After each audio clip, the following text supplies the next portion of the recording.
Sabi nila, ang kalsada ang buhay ng isang delivery rider. Dito sila kumakain, dito sila naghihirap, at kung minsan, dito rin sila binabawi ng tadhana. Ngunit paano kung ang mismong kalsadang itinuturing mong tahanan ay siya ring magiging saksi sa iyong huling hininga? Ikalabing-4 ng Nobyembre taong 2024, isang gabi na tila normal lang para sa marami. Ngunit isang gabi na magbabago sa buhay ng isang pamilya habang buhay. Sa gitna ng traffic sa Shaw Boulevard, Pasig City, isang simpleng pagtatalo ang nauwi sa isang krimen na yumanig sa buong komunidad ng mga manggagawa.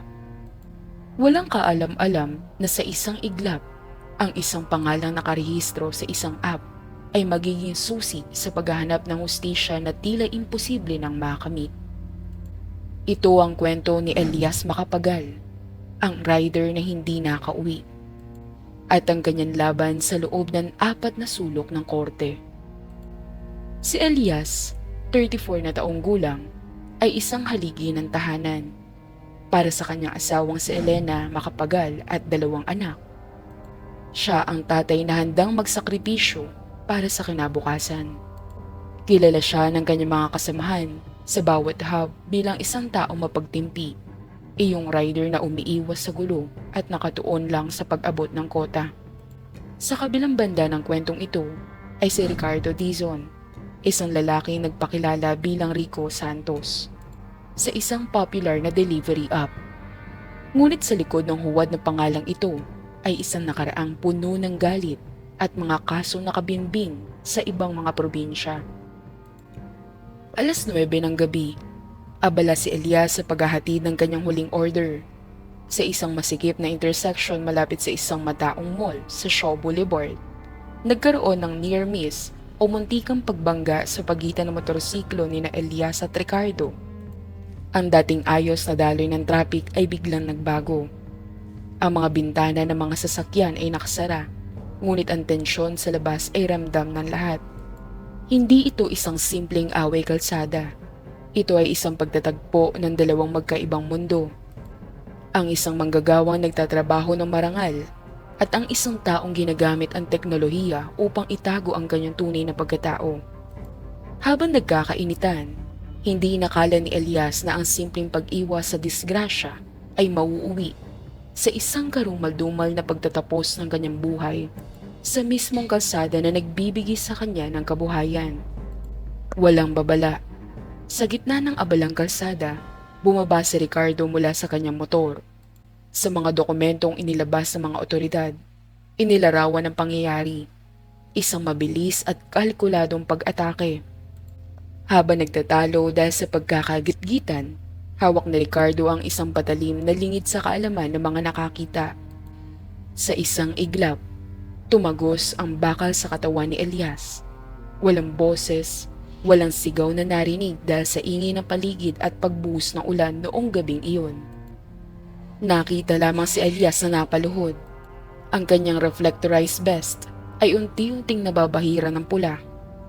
Ang sospek, sa halip na tumulong, ay mabilis na humarurot palayo. Ang CCTV footage mula sa isang malapit na establishmento ay nakakuha lamang ng blurred na imahe ng plaka. Isang plakang nakarehistro sa pangalang Rico Santos, isang pangalang hindi naman tunay. Ang pagtakas ni Ricardo ay nagpakita ng kanyang kawalan ng konsensya. Iniwan niya si Elias na naghihingalo sa gitna ng daan. Habang ang traffic sa Shaw Boulevard ay patuloy na dumadaloy, tila hindi napansin na naganap na trahedya. Ang mga saksi, na karamihan ng mga motorista rin pagod galing sa trabaho, ay nagulantang sa bilis ng pangyayari. Sa mga sandaling iyon, ang tanging layunin ni Ricardo ay makalayo at magtago sa dilim ng syudad. Hindi niya inakala na ang bawat galaw niya ay naitala ng mga teknolohiyang nakapaligid sa kanya. Ang pag-atake ay hindi lamang isang simpleng krimen. Ito ay paglapastangan sa buhay ng isang taong nagsisikap para sa kanyang pamilya. Habang isinusugod si Elias sa pinakamalapit na ospital ng mga dumating na rescuers, ang kanyang pamilya ay nasa bahay lamang, naghihintay ng kanyang pag-uwi. Hindi nila alam na ang kanilang padre de pamilya ay binabawi na ng tadhana. Ang pagpanaw ni Elias ay naging mitya na matinding galit at lungkot sa kanilang komunidad. Ang mga riders sa buong lungsod ay nagkaisa sa isang panawagan para sa hustisya. Ang mga otoridad, sa pangunguna ng mga investigador ng Pasig City, ay agad na nagsagawa ng lockdown at pagsusuri sa lahat ng anggulo ng CCTV sa lugar.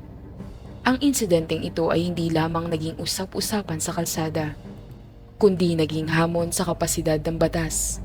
Nahulihin ang isang kriminal na nagtatago sa ilalim ng maskara ng teknolohiya. Ang hustisya ay kailangan ng makamit sa lalong madaling panahon. Dito nagsimula ang matinding pagsubok. Paano mo hahanapin ang isang tao kung ang pangalang hawak mo ay isang alias lamang? Ang Pasig City Police ay hindi sumuko. Nagsagawa sila ng isang mabusising forensic investigation. Hindi lang ito pisikal na paghahanap. Ito ay laban sa teknolohiya. Binusisi ng mga cybercrime unit ang bawat transaction logs ng app na ginamit ng suspect. Sinundan nila ang bawat digital breadcrumb. Sa loob ng 3 linggong walang tulugan, natuntun nila ang IP address at ang totoong identity ng suspect. Natuklasan ng mga otoridad na si Rico Santos ay walang iba kundi si Ricardo, isang lalaking may nakabinbing warrant of arrest para sa kasong frustrated homicide sa ibang probinsya. Ang paggamit niya ng ibang pangalan sa app ay isang estratehiya upang makapanatiling malaya sa gitna ng syudad. Ang paghahanap kay Ricardo ay naging isang masalimuot na proseso.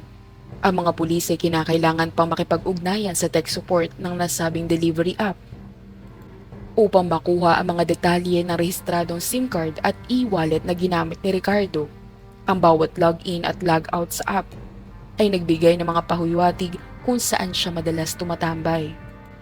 Sa tulong ng mga barangay official, natuntun nila ang isang boarding house sa Cainta, Rizal, kung saan nagtatago si Ricardo. Ang pag-aresto sa kanya ay hindi naging madali dahil nagtangka pa siyang lumaban. Ngunit dahil sa paghahanda ng mga pulis, nasukol siya at nadala sa presinto. Ang matagumpay na operasyon ay nagbigay ng unang bahagi ng hustisya na matagal nang hinihintay ng pamilya ni Elias. Sa pagkakadakip kay Ricardo, nalaman ng mga otoridad na hindi ito ang unang pagkakataon na gumamit siya ng huwad na pagkakakilanlan. Si Ricardo ay isang batikang kriminal na sanay sa pag-iwas sa batas. Ang kanyang pagkakaaresto ay nagdala ng kaluwagan hindi lamang sa pamilya ni Elias, kundi sa marami pang biktima na dati niyang nagawan na masama. Ang kaso ay umusad sa piskalya, kung saan ang mga ebidensya, kabilang mga digital footprints at testimonya ng mga saksi ay formal na isinampa. Ang bawat hakbang ng investigasyon ay nagpapatunay na kahit gaano kagaling magtago ang isang kriminal, ang batas at teknolohiya ay palagi may paraan upang mailantad ang katotohanan. Ito ang simula ng mahabang laban ni Elena sa loob ng korte para sa kanyang asawa. Enero 2025, formal na isinampa ang kasong murder laban kay Ricardo. Ang bawat pagdinig ay naging emosyonal. Sa loob ng korte, nakita ni Elena ang lalaking kumuha ng buhay ng kanyang asawa. Ang depensa ni Ricardo ay simple.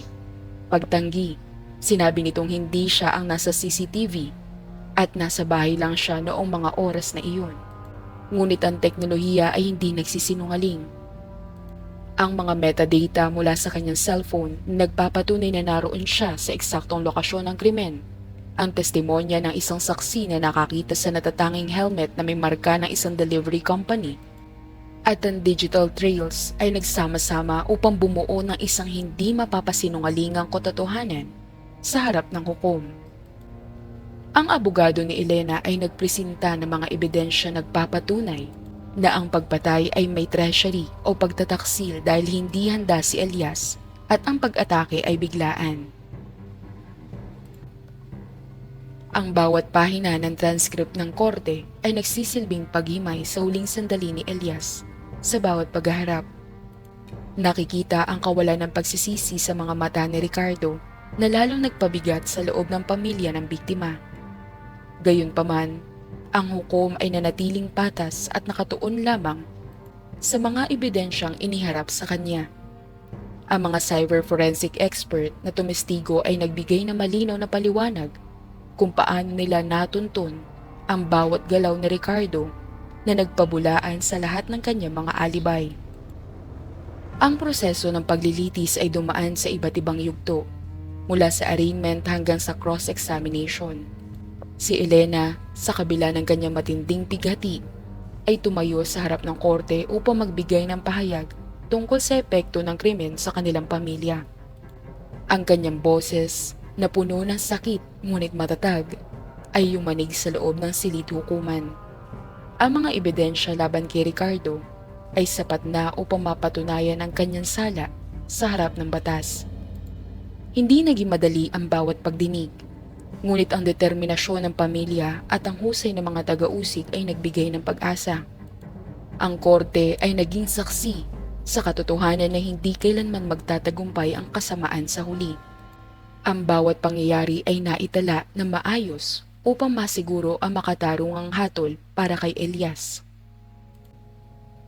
Nobyembre 2025, isang taon matapos ang insidente, lumabas ang hatol.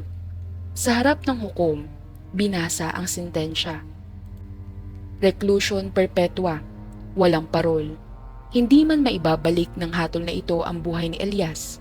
Nagbigay ito ng kapayapaan sa kanyang mga naulila. Ipinakita nito na sa Pilipinas, bagaman mabagal ang gulong ng hustisya, sa huli, ang katotohanan ay mahahanap pa rin. Ang kaso ni Elias ay naging mitya ng mas mahigpit na regulasyon sa mga delivery platforms sa bansa, na nag-oobligang maging mas maingat sa pag-verify ng mga account at pag-update ng records ng kanilang mga riders. Ang hatol ng korte ay hindi lamang basta pagpapakulong. Ito ay pagpakilala na ang bawat buhay ay may halaga. Para kay Elena, ang araw ng pagbaba ng hatol ay ang araw kung saan ang bigat na daladala niya sa loob ng isang taon ay bahagyang gumaan. Si Ricardo ay dinala sa National Bilibid Prison upang doon pagbayaran ang kanyang ginawa. Ang hatol na ito ay nagsisilbing babala sa sino mang nag-iisip na gumamit ng teknolohiya upang itago ang kanilang mga krimen. Ang hustisya ay hindi lamang isang konsepto. Ito ay isang realidad na gumamit at makamit sa pamamagitan ng matyagang pag-uusig. Ang pamilya ni Elias ay hindi na mabubuhay ng buo. Ngunit ang pag-alam na ang pumatay sa kanya ay hindi na makakapaminsala pa ng iba ay isang malaking tagumpay para sa kanila. Ang kasong ito ay nagpakita rin ng kahalagahan ng pakikipagtulungan ng komunidad. Kung hindi dahil sa mga saksi na lumantad at sa mga teknolohiyang nakatulong sa pagtukoy kay Ricardo, maaaring mananatili pa ring malaya ang kriminal. Ang hustisya para kay Elias ay simbolo ng pag-asa para sa lahat ng manggagawang Pilipino na nagtatrabaho sa kalsada. Ang bawat rider sa kanilang pagbiyahe ay alam na ngayon na may mga batas na nagbabantay sa kanila. Ang hatol ng korte ay mananatiling alaala ng isang lalaking nangarap lang para sa kanyang pamilya, at ang hustisyang nakamit ay ang huling regalong maibibigay sa kanya. Ang kasaysayan ng kasong ito ay itatala bilang patunay na ang batas ay mananaig kung ipaglalaban ng tama. Ang kalsada ay mananatiling mapanganib, ngunit ang bawat rider na lumalabas ng bahay ay dela ang pag-asang makakauwi sila sa kanilang mga mahal sa buhay. Ang kwento ni Elias ay hindi lamang kwento ng isang krimen. Ito ay kwento ng katatagan ng isang pamilyang naniniwala sa batas. Sa bawat pag-ikot ng gulong, tandaan natin, ang buhay ay marupok, ngunit ang hustisya kapag ipinaglaban ay may kalalagyan. Mag-ingat sa bawat biyahe dahil hindi natin alam kung kailan magiging huli ang ating paghahatid. Ang kaso ni Elias at Ricardo ay isang aral na dapat nating baunin sa ating araw-araw na paglalakbay. Sa ating lipunan, madalas nating makita ang mga hindi pagkakaintindihan sa kalsada na nauuwi sa karahasan. Ang pagkawala ni Elias ay isang paalala na ang pasensya ay isang mahalagang sangkap sa bawat pagmamaneho. Ang teknolohiya ay isang kasangkapan na dapat gamitin sa kabutihan, at ang sino mang gagamit nito sa maling paraan ay tiyak na mahuhuli rin. Ang pamilya ni Elias ay nagpatuloy sa kanilang buhay, dala ang alaala ng isang mabuting ama at asawa. Sila ang nagpakita ng lakas ng loob na harapin ang bawat pagsubok sa loob ng mahabang panahon ng paghihintay ng desisyon mula sa korte. Ang kanilang pananampalataya sa hustisya ay hindi natinag. Bilang pagtatapos, ang kwentong ito ay para sa lahat ng mga manggagawang Pilipino na araw-araw ay humaharap sa panganib para sa kanilang mga pamilya. Ang hustisya na nakamit para kay Elias ay hustisya para sa lahat. Naway maging gabay ang kwentong ito upang mas maging maingat, maging mapagmatsyag at higit sa lahat, maging mapagpasensya sa kalsada.